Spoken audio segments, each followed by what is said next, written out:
Après ces ardents discours, restons dans un sujet brûlant, sur lesquels s'affronteront Saint-Germain-en-Laye, dernier IEP né, et Strasbourg, gagnant du dernier concours. Lorsque notre maison brûle, faut-il regarder ailleurs? À l'affirmative, donc, Saint-Germain-en-Laye et à la négative, Strasbourg. Le premier orateur pour Saint-Germain-en-Laye sera Julien Lefébure.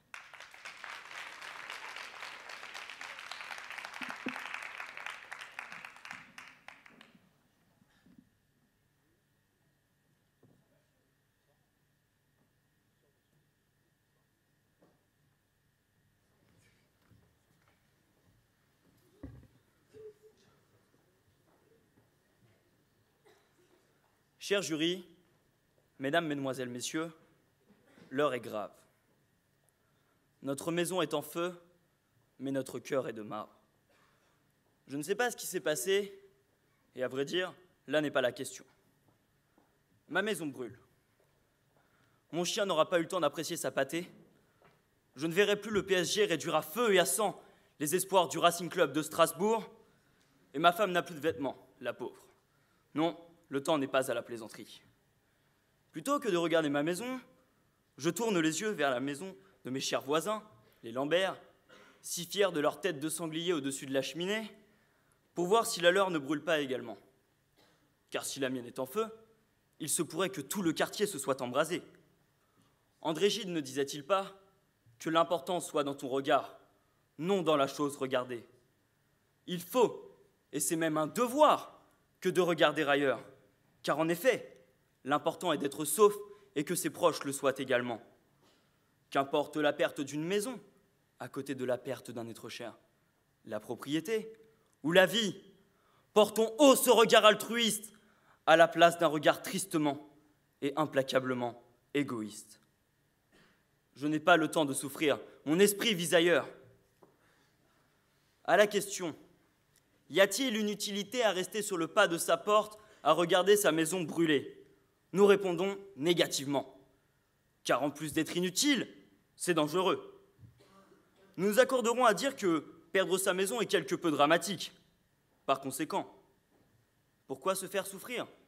Autant rentrer directement dans la maison et s'immoler. La douleur, elle, sera bel et bien là. Tout comme le phénix qui renaît de ses cendres, il est de bon ton de ne pas se laisser abattre. Je me dis aussi que cet incendie est une aubaine, bien que ma belle-mère ait vu l'incendie de l'extérieur. Mais bon, qui dit plus de maison, dit plus de ménage. À la bonne heure. Mais encore, une maison de perdue, 10 de retrouvée. J'ai un excellent agent immobilier. Au-delà de ça, l'important n'est pas dans le matérialisme, mais plus encore dans la quête du bonheur. Avoir une maison est déjà une chance immense. Combien d'humains n'ont pas la prétention d'avoir un toit? Quelle opulence! Relativisons, l'assurance couvrira les dégâts. Et nous remplacerons l'ancien par du moderne. Ainsi, un nouveau défi nous attend. Ceci n'est-il pas excitant? Mais cette maison n'est pas qu'une simple maison. C'est aussi un refuge ou bien un foyer, un cœur qui bat, un bateau qui vogue, une nation, une famille. En parlant de nation, ces derniers temps, d'aucuns considèrent que notre maison, la France, est au bord du précipice. Ne cédons pas à la panique. Comme l'a si bien dit Akhenaton, ceux qui critiquent la France devraient regarder ce qui se passe ailleurs. J'aimerais justement vous interpeller sur ce regard vers l'ailleurs. Quand l'un des symboles des États-Unis d'Amérique fut attaqué le 11 septembre 2001, les personnes sont-elles restées les bras ballants à regarder le feu de la haine se déverser sur leur patrie? Non. Malgré cet effroi, il y avait des vies à sauver. Il y avait toujours de l'espoir. Le feu progressait tel un taureau, mais il n'était pas indomptable. Et avec la vigueur d'un toréador, les pompiers en ont finalement triomphé. Pour finir, je me souviens de ces quelques mots de William Faulkner. La sagesse est d'avoir des rêves assez grands pour ne pas les perdre du regard tandis qu'on les poursuit. Nous connaissons tous un homme qui a fait de cette phrase sa devise. Il s'appelle Philippe Croison. Il a été amputé des 4 membres et malgré son handicap, il a traversé la Manche à la nage. Il n'a pas regardé sa maison brûler. Il a éteint le feu et a reconstruit une demeure plus belle et plus solide. En tout cas, à maison qui brûle sous la chaleur, réticule pointé vers un nouvel ailleurs. Je vous remercie.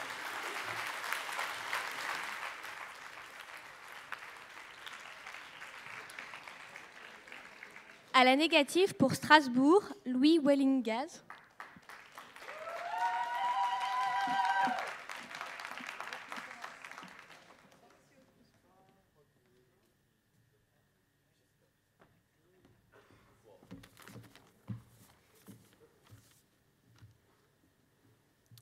Mesdames, Messieurs, membres du jury, brave public, comme on dit chez nous en Alsace, Lorraine-Champagne-Ardenne, Accuata ova psalma.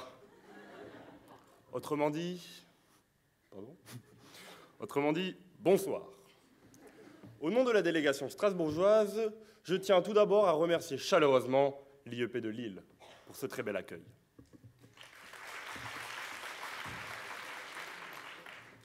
Accueil d'une solennité qui ne vous est d'ailleurs pas coutumière ici à Lille. En tout cas, dans le cadre des rencontres inter-IEP, je crois pouvoir dire, mais je m'en réfère à la grande expérience de nos amis contradicteurs de Saint-Germain-en-Laye, que c'est une première, oui, mesdames et messieurs, une première, amis lillois, de vous voir si outrancièrement vêtus. Lorsque notre maison brûle, faut-il regarder ailleurs ? Pourquoi donc regarder sa maison brûler, me direz-vous, alors que toute la paperasse indispensable pour faire jouer votre contrat d'assurance est en sécurité? Pourquoi ne pas simplement fuir dans votre résidence secondaire?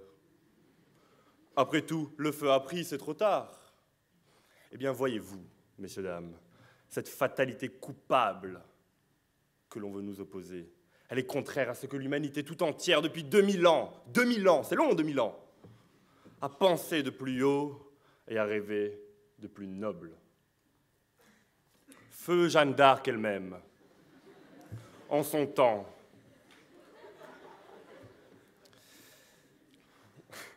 a regardé les flammes jusqu'à son dernier souffle, s'enfuir. Lorsque s'éteignant brûlée vive, elle lança à l'abbé Cochon: « Vous ne m'avez pas cru, vous m'aurez cuite. » Non, il n'y a pas de place. Il n'y a pas de place pour la lâcheté, il n'y a pas de place pour l'irresponsabilité, il n'y a pas de place pour l'inconscience. Mes amis, vous avez le droit d'être exigeants pour nos valeurs de lutte et de persévérance. J'ose dire que c'est même notre devoir moral à tous. C'est un devoir envers la collectivité de contenir l'incendie. C'est un devoir envers ses proches de se donner corps et âme à la lutte contre la destruction. Et c'est un devoir enfin envers nous-mêmes d'être à la hauteur de nos ambitions. Mais cette ambition universelle a comme contrepartie une universelle responsabilité. Regarder ailleurs lorsque le feu brûle, est-ce là être responsable? Qu'est-ce que c'est que cela? Ailleurs, c'est nulle part. Ailleurs, mes amis, c'est la fac de droit. C'est le voile de l'ignorance, le déni, l'infamie, c'est la lâcheté et l'infidélité. D'ailleurs, nous n'en voulons pas. Mais souvenons-nous plutôt combien il est important d'accepter la réalité, de la nommer pour mieux y faire face. Souvenons-nous, oui, du pouvoir des mots sur le mouvoir des peaux. Je vous le demande, comment faire face en regardant ailleurs? C'est avec courage qu'il faut faire face à l'adversité. Car, oui, pourquoi ne pas le dire? La peur existe, elle est là, mais elle est simplement surmontée par la fermeté de l'âme. C'est en regardant le danger qu'on peut le combattre. En regardant le feu, nous pouvons penser le changement plutôt que de changer le pansement. Le combat n'est pas une alternative, c'est une nécessité. Alors oui, mes amis, gardons la tête froide, si j'ose dire, lorsque le feu menace. Ne fuyons pas, ne regardons pas ailleurs. La nécessité absolue est celle du courage. La nécessité absolue est celle de la prise de responsabilité. Car oui, l'île brûle-t-il? Non, grâce à vous et grâce à ces résistants. Merci.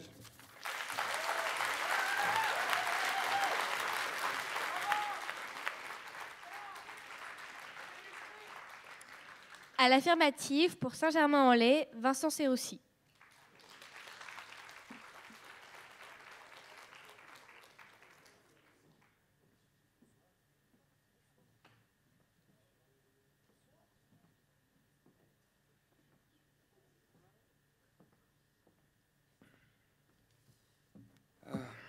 l'Alsace. Mesdames et messieurs, chers jurys, notre maison brûle et nous regardons ailleurs, avait dit Jacques Chirac. Ce à quoi il avait ajouté, hors caméra, autant vous dire que ça m'en touche une sans faire bouger l'autre. Il n'avait donc pas attendu Nicolas Sarkozy, qui, selon nos collègues bordelais, est présent au premier rang, qui avait demandé à un Français de regarder ailleurs, en lui assénant « Bah alors cache-toi, pauvre con !» La maison, c'est l'élément central de la société urbaine. Et l'élément perturbateur qu'est la flamme, enfin le feu, enfin sans la maison, l'élément perturbateur qu'est le feu... Excusez-moi pour ce bafouillage, je reviens d'un séjour à Strasbourg. L'accent de... Bonjour, bonjour. Je ne comprends pas. Ça, c'est fait. Plus sérieusement. Je me souviens de ce vers du poète anglais Rudyard Kipling, qui disait « Si tu peux voir détruit l'ouvrage de ta vie, et sans un seul mot te mettre à rebâtir, ou perdre d'un seul coup le gain de 100 parties, sans un geste et sans un soupir. Faut-il regarder ailleurs? Notre maison brûle. Le pessimisme français, plus présent dans certaines régions françaises que d'autres d'ailleurs, notamment à l'Est, voudrait que l'on baisse les bras, que l'on regarde béant les flammes rouges d'un feu destructeur. En clair, il répondrait que non, qu'il ne faudrait pas regarder ailleurs. Il désirerait que nous ne mettions pas la poussière sous le tapis. Il dirait qu'ailleurs, c'est nulle part. Eh bien, regardez ailleurs.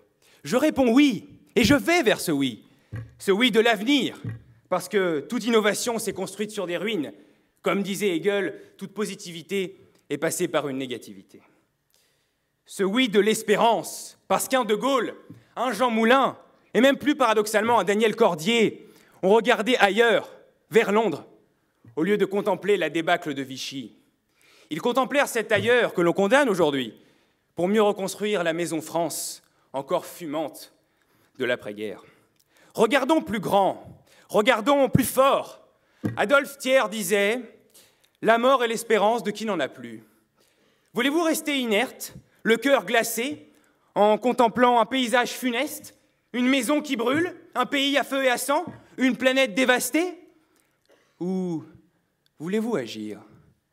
Voulez-vous faire partie de ceux qui ne renoncent pas, ou plutôt qui ne renoncent plus? Ailleurs pour aller plus loin, ailleurs pour un nouveau départ, ailleurs car synonyme de renouveau et d'espoir, ailleurs pour s'inspirer d'ailleurs. Ah, bien entendu, il y aura toujours d'éternels pessimistes, mêlant amalgame et désespoir, mais... Monsieur Le Pen? Oui. Je voudrais ajouter quelques mots, n'est-ce pas? Votre vision anarcho-trotskiste illustre clairement la décadence d'une jeunesse arabo-islamique qui est en panne des repères. Oui, c'est la maison France, c'est l'église qui brûle, tandis que des milliers de djihadistes judaïques courent vers les mosquées et les synagogues. Et... Non, merci, monsieur Le Pen. Non, mais merci, monsieur Le Pen. Oui, monsieur Le Pen. Comme je le disais, excusez-moi, il y a toujours d'éternels pessimistes. À l'inverse de ce que l'on voudrait nous faire croire, regarder ailleurs, regarder l'avenir n'est pas fuir, mais au contraire, résoudre par l'espoir d'un homme, par la volonté d'un peuple, par l'espoir d'un idéal. Non seulement on pourra éteindre le feu, mais on aura construit une nouvelle maison. Et si vous en doutez encore, regardez quand même ailleurs, au moins pour prendre le tuyau d'arrosage. Merci bien.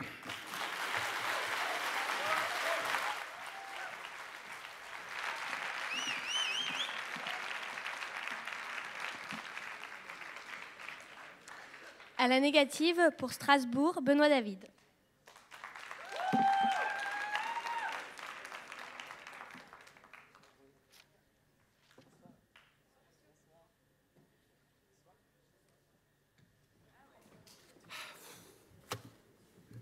Bon les gars, on nous a dit de ne pas trop malmener Saint-Germain-en-Laye. m'exécute. Non mais de qui se moque-t-on? De qui se moque-t-on? Ce n'est pas parce que ce sont des bons potes au feu que je vais m'empêcher d'y mettre de l'huile. Car écoutez, amis lillois, entendez le crépitement du bois qui craque sous le brasier incandescent, qui ne laisse que cendres et désolation. Les flammes qui virevoltent au fil du vent, les flammes qui dansent sous nos yeux fascinés par tant de beauté. Et l'on voudrait nous dire qu'il s'agit là d'un spectacle indigne d'intérêt. On voudrait nous dire que le feu n'est que futilité. On voudrait nous dire que quand notre maison brûle, il faut regarder ailleurs. Eh bien non, assez! En suivant mes penchants naturels, car personne n'est parfait, je peux vous dire que si l'on met intentionnellement feu à notre maison, bon, il faut assumer son choix, se poser tranquillement au clair de lune de Maubeuge, la pipe aux lèvres, tout en se délectant d'un spectacle à la fois infernal et délicieux. Et si l'incendie est criminel, il faut prendre le temps de s'interroger sur les causes, de réfléchir sur nos ennemis. Il faut ruminer sa haine, laisser la fumée pénétrer vos naseaux, afin qu'elle n'en sorte que plus fulminante. Et enfin, si l'incendie est accidentel, il faut aussi regarder votre maison. Vous n'allez pas vous faire un moule frites pendant que votre gaja part en fumée, non? Vous allez y aller. Vous allez braver l'incendie, fixer la bête immonde, et ce faisant, jusqu'à ce que vos yeux bouillent, jusqu'à ce qu'ils éclatent. Car c'est ce que vous êtes, amis lillois, des battants. Eh bien, nous aussi, à Strasbourg, nous sommes des battants.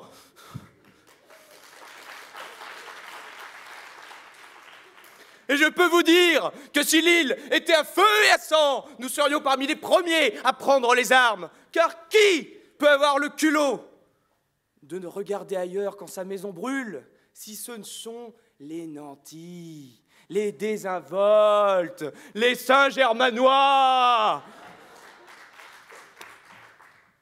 Alors que nous pensons comme les petits, les sans grades, les sans dents.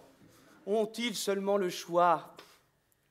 Mais rappelez-vous ces temps anciens, sulfureux, ces temps de la Révolution, où les nobles, alors bien ignobles, ont fui dès que ça sentait le brûler, tandis que ceux qui restaient, les sans-culottes, certainement mettaient-ils parfois le feu eux-mêmes, oui.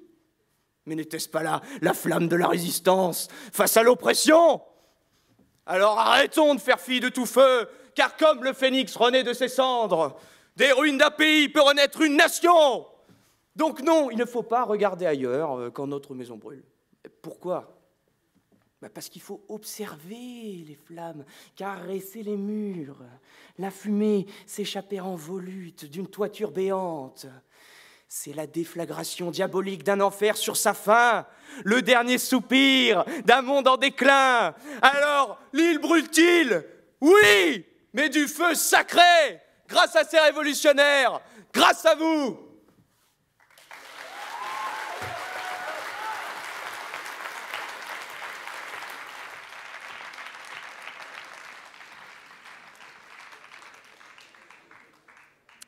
Pour le débat, Étienne Boyer représentera Saint-Germain-en-Laye.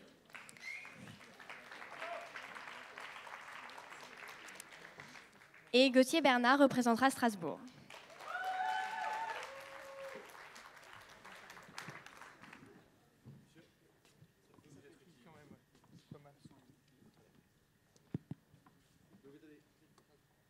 Je suis Saint-Germain-en-Laye. C'est ça, oui. Faut pas confondre. Ce serait insultant. Alors, si je peux me permettre de prendre la parole, me l'accordez-vous? Allez-y, c'est normal que vous essayiez de vous rattraper. Eh bien, très bien, allons-y. J'ai cru entendre, au-delà de quelques blagues sur les tenues de nos amis lillois et de quelques commentaires un peu fâcheux sur le fait que nous soyons des nantis à Saint-Germain-en-Laye, je n'ai entendu que peu d'arguments nous disant ce qu'il fallait faire quand notre maison brûlait. Voyez-vous, je ne suis pas sadomasochiste et je n'aime donc pas me voir souffrir. Donc pourquoi regarder ma maison lorsqu'elle brûle? Tout simplement parce que peut-être tu pourras la sauver. Tout seul. Tout seul? Non, ou avec tes amis. Et donc, mais de toute manière, que tu sois tout seul ou avec tes amis, à un moment donné, il va falloir regarder le feu. Essaye d'éteindre l'incendie de ta maison, les yeux bandés. C'est ridicule. Mais excuse-moi, mais... Alors, on va laisser le public. Arrêtez-moi si je me trompe. Eh bien, arrête-moi si je me trompe, mais comment fais-tu pour aller chercher tes fameux amis si tu ne regardes pas ailleurs? Je vais regarder ma maison et je vais aller chercher mes amis à reculons. Mais c'est malin, bravo mon ami. Non. Dans le désert argumentatif de votre discours, j'ai décelé un élément qui, à défaut d'être pertinent, avait au moins le mérite d'être surprenant. Vous avez parlé de courage. Le courage. Courage. C'est le courage de laisser sa maison brûler et de vaquer à d'autres, à l'ailleurs. C'est le courage de détourner le regard quand l'incendie dévore. Est-ce que c'est ça le courage? Mais est-ce que... Alors, je ne pense pas que ce soit une notion de courage que de regarder ailleurs, certainement pas. Cependant, là, il n'est pas question de courage, et je ne me vante pas d'être courageux, je me vante de vouloir avoir une vie sûre. Et en combattant le feu tout seul, je n'ai pas une vie sûre. Premièrement. Deuxièmement, laissez-moi finir mon argumentation. Bien sûr. Si vous êtes dans une forêt et que l'incendie ravage tout, vous avez raison, il ne faut pas regarder, et le feu de forêt vous balayera comme un fétu de paille. À ce moment-là, on regarde notre maison brûler. Et après, que fait-on? On la regarde cramer, on se laisse, on s'apitoie sur notre sort, on se flagelle nous-mêmes en regardant tout ce que nous avons bâti brûler. Mais pourquoi regarder serait... Excusez-moi. Pourquoi regarder serait rester dans l'inaction? C'est normal. Comment? Pourquoi regarder... Tu vois, tu m'écoutes pas. Pourquoi regarder serait rester dans l'inaction? J'ai du mal avec l'allemand, c'est pour ça des fois, il n'y a pas de souci. Oh, c'est bas. En fait... Et j'aime beaucoup l'humour. C'est ce que je préfère, avec la choucroute et le sylvaner. Tu me laisses répondre, s'il te plaît? Regarder, c'est être dans l'inaction, selon moi, parce que à partir du moment où tu te contentes de regarder, comment veux-tu agir? Comment veux-tu bâtir un ailleurs si tu te contentes de regarder ta maison qui est en train de rebrûler? Avant de bâtir l'ailleurs, il faut s'occuper du feu. Eh bien, t'occupes-tu du feu tout seul? Mais fonce dans le feu tout seul, mais vas-y, fonce dans le feu tout seul. Moi, je m'en vais regarder ailleurs, vers la caserne de pompiers, qui me permettra de sauver ma maison.